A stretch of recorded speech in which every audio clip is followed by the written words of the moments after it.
गुरनाम सिंह चलूनी के बेटे अर्शदीप चलूनी मौजूद हैं और कल से विक्रम की राम और भी आप सभी का स्वागत है। तो देखिए दोस्तों, इस वक्त आप हमारे साथ कोर्ट से लाइव जुड़ चुके हैं और आपने टाइटल में देख लिया कि अभी तक है भी जो गुरनाम सिंह चलूनी को क्यों नहीं छोड़ा गया है। तो हमारे साथ उनके बेटे हर्षदीप हमारे साथ जुड़ चुके हैं और पूरी जानकारी लेना चाहेंगे कि अभी तक है गुरनाम सिंह चलूनी को है भी क्यों नहीं छोड़ा है।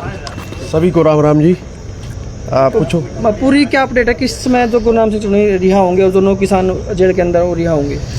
अपडेट सारी ये थी, कल जो भी प्रशासन की कार्रवाई थी उन्होंने सारा कुछ अपना लिख के यहाँ सीजीएम साहब को दे दिया था, लेकिन सीजीएम साहब यहाँ कोई कानून की कोर्ट की कोई अपनी कोई बंदिशें हैं, उनको देखते हुए जो समय था वो आज 10 बजे का दिया गया था। अब कोर्ट की तरफ से भी सारी वो हो चुकी है, लेकिन अब अंदर क्या है, क्या सिस्टम होता है कि जैसे एक बार सुबह मान लो कैदियों को बाहर निकालते हैं जो बाहर ग्राउंड में, जेल के अंदर ही ग्राउंड में, उनको 11:30 बजे फिर अंदर कर देते हैं। अब अगर या तो उस टाइम जो हमारी कार्रवाई पूरी हो जाती तो उस टाइम बाहर आ जाते, लेकिन अब निकालेंगे उनको 4 बजे।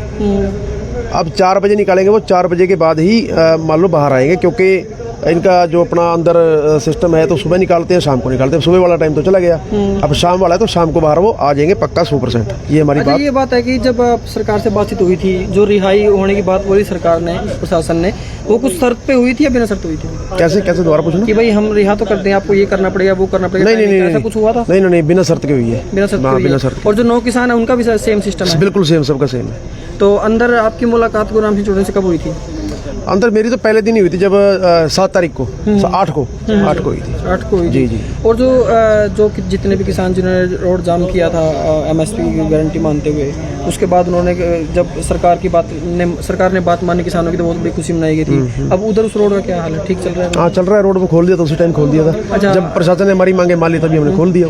और जब गुरनाम सिंह चलूनी जेल से बाहर आएंगे तो आगे का क्या प्लान रहेगा? कुछ आगे का प्लान ये है, अभी तो यहाँ इकट्ठा हो रहे हैं जो जितने साथी यहाँ आ जाएंगे यहाँ, ठीक है। नहीं तो अगला प्रोग्राम शाहबाद जो किसान भवन है मंडी के अंदर, वहाँ पे कर रखे हैं, वहाँ पे सभी किसान साथी इकट्ठा हो रहे हैं। हाँ जी। जो एमएसपी की मांग थी वो सिर्फ एक सूरजमुखी की मांग मान ली गई थी जी, लेकिन अगर ये भी आई थी बीच में खबर है कि जब किसान अगर अंदर सरकारों की बात नहीं मानी। आप थोड़ी देर में कर लो, वकील साहब अंदर बुला रहे हैं, मेरे को अंदर जाना है। ठीक है, 2-3 बार आ गए। ठीक है। यहाँ पे जो है तो फिलहाल अभी आप देखते हैं जो गुरनाम सिंह चलूनी के जो बेटे थे भी उनसे हमने बातचीत की और अपडेट आपको दी है कि जो आज अभी जो गुरनाम सिंह चलूनी है 4 बजे के बाद है भी में रिहा हो भी छूट जाएंगे और जेल से है बाहर आ जाएंगे। और फिलहाल मैं आपको दिखाना चाहूँगा कि यहाँ पर बहुत ही संख्या में हैं जो किसान भी यहाँ पर पहुँचे हैं, क्योंकि जो बहुत सारे जो किसान हैं वो भी इंतज़ार कर रहे हैं कि भी जो गुरनाम सिंह चलूनी हैं भी वह किसे मानने वाले, क्योंकि आपको पता है गुरनाम सिंह चलूनी और उनके साथ 8 और अन्य जो किसान हैं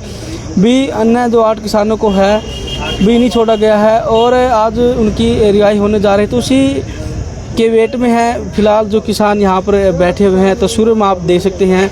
और हम बात करना चाहेंगे जी, क्या कहेंगे, कितनी खुशी है जो आज गुरनाम सिंह चलूनी जो जेल से रिहा हो रहे हैं और उनके साथ जो 8 अन्य किसान?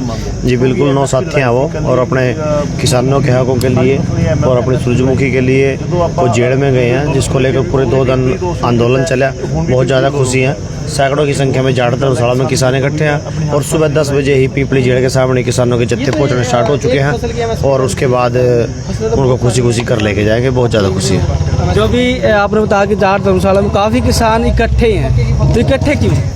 जो यहाँ पे धरना चला था 12 तारीख को आए थे लोग अलग अलग राज्यों से, पंजाब से, उत्तर प्रदेश से। तो कुछ लोग ऐसे थे जिनकी एक सोच थी कि भाई सरदार गुरनाम सिंह चलूनी की रिहाई के बिना हम घर नहीं जाएंगे। वो कल नहीं आए, वो उसी दिन की 12 तारीख के ही यहाँ पे रुक रहे, वो धर्मशाला में रुक रहे। आप और बताइए, जो अभी शाहबाद में यहाँ से जाएंगे गुरनाम सिंह चलूनी को लेकर के, वहाँ पर क्या कुछ रहने वाला? वहाँ पर भी जो अपना सूरजमुखी का एरिया है, जो सा अपना सूरजमुखी के किसान है वो इकट्ठे हो रहे, सूरजमुखी के किसान, और उन्होंने वहाँ पे उनका जो मान सम्मान करेंगे, जो स्वागत करेंगे, उसके लिए वो सूरजमुखी के किसान भवन शाहबाद अनाज मंडी के अंदर इकट्ठे हो रहे। बातें ये उठ रही हैं कि जो एक एमएसपी, एक फसल की एमएसपी गारंटी दी है सरकार ने, फसलें बाकी और भी तो लड़ाई लड़नी पड़ेगी, और फसलों की एमएसपी के लिए। लड़ेंगे, तैयार हैं उसके लिए भी। जितने भी फसलों की एमएसपी की जरूरत किसान को है, जो लगेगी, जैसे एरिया का हिसाब होता है। जो ये एरिया अपना था सूरजमुखी का, सूरजमुखी की डिमांड थी यहाँ पर, सूरजमुखी की डिमांड है। जो सा एरिया बाजरे का, कपास का एरिया, वहाँ का किसान, वहाँ की किसान जत्थेबंदी अपने बाजरे की आंदोलन की लड़ाई लड़े, उसके लिए हम तैयार हैं। जैसे वो हमारे साथ कंधे से कंधा मिलाकर खड़े थे, हम उन सब तमाम फसलों में, चाहे कोई बाजरा, कपास, बहुत एरिया से, चाहे दालें जो होती हैं जिनमें बहुत ही हिसार साइड का एरिया, उधमपुर का एरिया से जिसमें सरसों की फसल होती है, तो सभी फसलों के लिए तैयार है। आवाज़ उठाए, हम दिन रात तैयार हैं। अच्छा, आप कल जो है हरियाणा बंद का ऐलान किया गया था बहादुरगढ़ खां पंचायतों के द्वारा, और कल बहुत सारे रोड उधर भी जाम किए गए थे किसानों द्वारा, तो आपके पास ऐसी कुछ खबर आई थी? कुछ नहीं, देखिए, मीडिया बंद हो गए, मीडिया बंद हो गए माध्यम से ही सुनने में आया था, और हमारे पास ऐसी कोई कॉल नहीं थी। वो सुनने में आया था भी पहलवानों के धरने को लेकर, पहलवानों के जो झगड़ा चल रहा है उसको लेकर वो आंदोलन था, तो हमारे पास कुछ ऐसी खबर नहीं थी। जो सरकार ने मांगे मानी, जो आपकी मांगी थी, उनको कुछ जरा खोल के बताइए कि सरकार ने क्या क्या मांगे मानी है। देखिए, जो एमएसपी थी 6400 रुपये, ये उसको ख़त्म करके 52 में सूरजमुखी को ले रहे थे। हजाए इन्होंने क्या कर दिया था भाई, 44-45 रुपये, 1000 रुपये हम पर क्विंटल 52 में दे देंगे। और इन्होंने 13 तारीख को दोपहर को 3 बजे, जिसका भी भविष्य में भावांतर योजना है एक सरकार की, उसमें ऐसा है, देखिए, जैसे सूरजमुखी की लगा लो, वो 6400 रुपये पिछले साल भी की, अब की बार वो भावांतर स्कीम में काफ़ी फसलें हैं, आलू भी है और भी फसलें हैं, और 1000 रुपये इन्होंने उसका रेट तय करती है सरकार, 800 रुपये 1000 रुपये। आलू का शायद कुछ कम था, इन्होंने 1000 रुपये सूरजमुखी कराया। जितने भी आपकी प्राइवेट में बिकेगी, मान लो 3000 रुपये 4000 रुपये प्राइवेट में सूरजमुखी बिकी, 4000 प्लस 1000 रुपये सरकार की, तो ये भावांतर योजना लेके आए थे। तो एक सवाल मैं आपसे करना चाहूँगा, एक जो किसान शहीद हुआ था उसके लिए कुछ मांगे रखी है? वो किसान करनाल का था, मेरे जिले किसान था, संत ब्लॉक का, जयसिंहपुरे का था। जिस दिन यहाँ 6 तारीख को लाठीचार्ज हुई, जयसिंहपुरा एक अपना क्रांतिकारी गांव है, एक असंध के अंदर पड़ता है, तो उन्होंने वहाँ पर जाम लगाया, वहाँ पर उसके हार्ट अटैक आने से मौत होगी। तो मांग करनी चाहिए थी सरकार की, लाठी की वजह से ही उस किसान की मौत हुई है। देखिए, कहीं ना कहीं तो गलती कोई ना कोई रहती है। कई बार ऐसा हो जाता है कि परिवार दबाव में आ जाता है प्रशासन के, और भी जो सरकारी आदमी होते हैं, गांव में भी होते हैं सरकार के आदमी, उनके दबाव में आ जाता है, तो यही कहीं ना कहीं छुटपुट कोई ना कोई गलती रही है। वहाँ के जो किसान थे, जो वहाँ पर मैंने बातचीत की, जिस दिन वो किसान जो शहीद हुआ था, अगले दिन वहाँ पर कवरेज के लिए गया था, तो वहाँ के जो किसान थे बता रहे थे ये बहुत ही क्रांतिकारी किसान थे। ये वो अकेला विक्रम सिंह नहीं, हम 13 महीने 12 महीने गरोंडा टोल पे रहे, किसी भी दिन उसकी हाजिरी मिस नहीं थी। और जयसिंहपुरा एक वो गांव है जो सदियों से आंदोलन में रहा है, वो किसी भी फसल का आंदोलन हो, किसी भी यूनियन का आंदोलन हो, वो हमेशा उसमें बढ़ चढ़ कर हिस्सा लेते हैं। पूरा गांव क्रांतिकारी गांव है। अच्छा, देखो, बहुत सारे किसान ये बोल रहे हैं कि हमने सरकार को झुका दिया, क्या लगता है आपको, किसान ने सरकार को झुकाया या फिर किसान ने बात माननी है ताकि किसानों का जो भला उसके? आपको नहीं लगता सरकार झुकिया? किसानों की जो बातें मांगे रखी थी, उन्हें 2 दिन लेट करके सरकार ने जो है मांगे मानी, लेकिन आपको ये लग रहा है कि हमने जीत हासिल करी, या फिर ये लग रहा है कि सरकार ने हमारी बात मान के किसानों का भला किया? आपको क्या लगता है? भला तो ने चुपचाप कर दंदे, पहले 4 मीटिंग करी इनकी कर लो। वो जगह दरियाला हमारा शिक्षा मंत्री कंवर पालो भी बीच में बढ़ा था, भला तो उस दिन था, चुपचाप बैठ कर करो कर दंदे। ईब के भला करे तो लठ देगा मनवाइए मैंने पे दे, और वो मानना देने। गन्ने का आंदोलन चले, 7 दिन मिल बंद रहे, कितने बढ़ाए? 10 रुपये बढ़ाए। चुपचाप जिस टाइम केयर कंट्रोल बोर्ड की मीटिंग हो 10 रुपये बढ़ाए दंदे, लोग उसी में भला मनाते। हम भी कहते चलो ठीक है, जितना दे दिया। आपका मानना ये है कि सरकार को जब तक लठ ना दे तब तक मानती? बिल्कुल, सरकार को जब तक लठ ना दे तब तक नहीं मानती। जैसे ये किसानों पे लाठियां बांध रही, ये सरकार भी लाठी की ही भाषा समझती है। अच्छा, फिर आगे 2024 में क्या कुछ सिस्टम आपका किसान किसको वोट देने जा रहे हैं? इनको तो देंगे नहीं। और हरियाणा का इतिहास रहा है, जिस भी सरकार ना किसान के ऊपर लाठीचार्ज करी, किसान का गोली मरवाई, चाहे बंसीलाल हो या भजन लाल हो या ओम प्रकाश चौटाला हो या 1700 गोली चलवाई थी कंडेला के अंदर जींद में। ओम प्रकाश चौटाला ने 20 साल हो गए सत्ता का मुंह नहीं देखा, और इस सरकार का भी यही हाल होगा, तो इसका तो सुपड़ा साफ है। हरियाणा की केंद्र की बात हो रही है? देखो जी, सारे देश का तो ठेका हमने ठहने रखा, हम तो हरियाणा की है, हरियाणा में पूरा जोर लावांगे। हरियाणा में सरकार थी, कांग्रेस सरकार थी, तो कांग्रेस सरकार ने किसानों के लिए कुछ करा?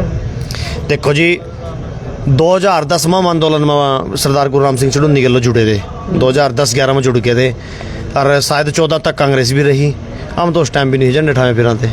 उससे पहले हमारे बड़े बड़े थे नालों की सरकार थी, में भी ठाए फिरा थे। तो आंदोलन तो एक सरकार में हुआ, पर यू हुआ कोई थोड़ी ढिल्ली हुआ, थोड़ी ज़्यादा हुआ, पर ऐसा रहा कांग्रेस की सरकार में कोई साथी इसको ये ना समझे भी कांग्रेस की सपोर्ट कर रहा, लाठी गोली की नौबत नहीं आई।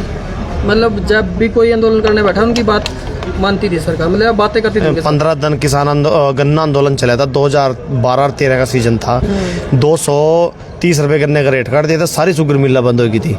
तो 37-38 रुपये भूपेंद्र हुड्डा ने दिए थे, किसानों की बात मानी थी। पर ये नहीं हुआ कभी भाई रात के अंधेरे में लाठी चला दी, गोली डंडा मरवा दिया, अवैध पर्चे दर्ज करा दिए। तो ये थोड़ा नमी रही है उन सरकारों में। जितनी भी गुरुराम सिंह चरोनी जो किसान मोर्चा है, उनकी जितनी भी गाड़ियाँ होती हैं उनके पीछे एक लाइन लिखी रहती है, अब की बार किसान सरकार। तो क्या गुरुराम सिंह चरोनी चुनाव लड़ेंगे 2024 में? लड़ना चाहिए, और कब तक सड़कों पर लटकावांगे।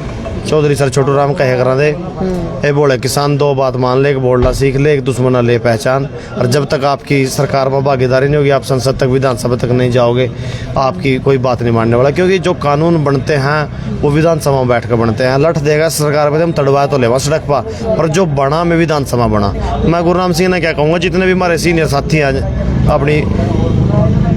अपने एरिया के किसानों वास्ते अपनी आवाज उठा रहे, सब ना लड़ना चाहिए। क्या दिक्कत है? नहीं भी तो किसानों के नाम पर वोट ले वादे वो पितन खड़े और यो अनिल बीज और कपड़े काट कर रुक के मारा था गेहूं के बोनस वास्ता, नहीं ना भी तो किसान के नाम पर वोट ली थी। और फिर मार लेना तो अपने लोग 750 शहीद भी करे, पर्चे भी दर्ज करवाए, और आपके सामने जेल भी काट रहे, नहीं लड़ लेगा, क्या दिक्कत हो जाएगी?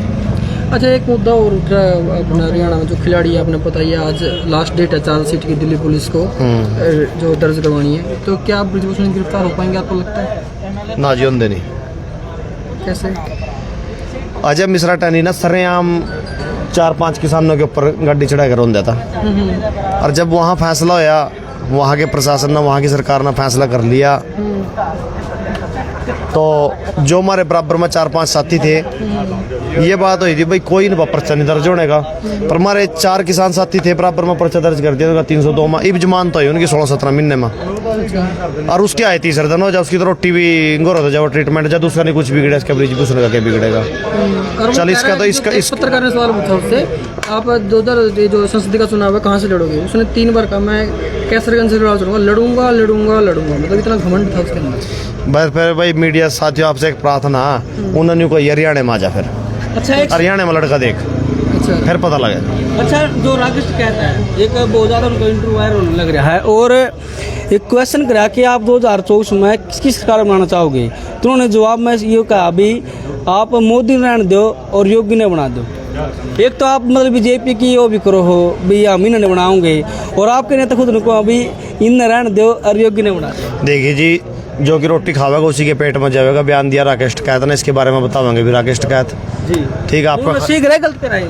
देखिए मैंने सुने भी नहीं, मैं तो आपके मुंह से सुनने लग रहा जी जी। ठीक है, तो हमने सुने भी नहीं। जो जिस चीज़ का नहीं पता, जिस रास्ते पर नहीं जाना, उसका पूछने का भी क्या फायदा? इसके बारे में हम ना कुछ कह सकते हैं। जो पहलवान खिलाड़ी हैं जो आने वाले 2 दिनों में अपना जो आंदोलन दोबारा चालू करें, तो क्या गुरुराम सिंह चरोनी ग्रुप पूरा उनके साथ है? बिल्कुल साथ था, पहले भी साथ था। 28 मई को सारे साथी डिटेन कर लिए थे, सरदार गुरुराम सिंह चरोनी ने भी गिरफ्तार कर लिया था। जितने भी ब्लॉक लेवल के, गांव लेवल के, डिस्ट्रिक्ट लेवल के थे, सब डिटेन करे। 4 जून को खटखट टोल पे एक बड़ी किसान पंचायत हुई थी, उसमें सारे खिलाड़ी आए थे। और उसके बाद फिर 4 से पहले 25 तारीख को करी थी खटपड़े, और 4 को करी थी गोहाना के मुंडलाना में। सभी किसान, सभी पहलवान आए थे वहाँ पे भी, और बड़ी काफ़ी संख्या में किसान पंचायत हुई थी। अगर कोई ऐसा आदेश आएगा पहलवानों की तरफ से, अपने सरदार गुरुराम सिंह चरोनी की तरफ से, अपने पहलवानों के साथ भी खड़े होंगे। पहलवान बाद में, किसान है, किसान के परिवार थी बेचारे।